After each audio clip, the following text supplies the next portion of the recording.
the Vice President is focused on her job. She is humble, she does her stuff, but I think some of us can back up and understand the historic nature of what that means, but also what it means.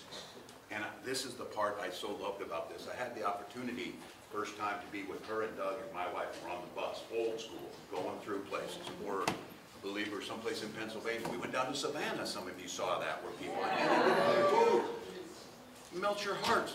Little girls on the side of the roads in rural Georgia with Kamala signs, or we love you, Vice President, and those things. It's inspiring to people. But we were getting off that bus at a rally, and there were a whole bunch of people like you, very excited for us, or whatever. And then there were some people on the other side that weren't as excited. And I said, what's good is it makes it easy to know because they all wear red hats. So, you know, we knew they were with us. I said, a whole pack of independent thinkers telling us that.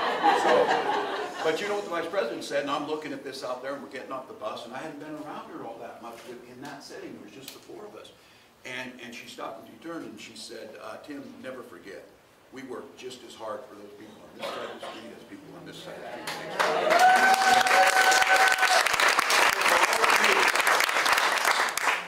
Winning an election is a means to an end. It's incredibly important. The end is a more inclusive and fair society where everybody belongs.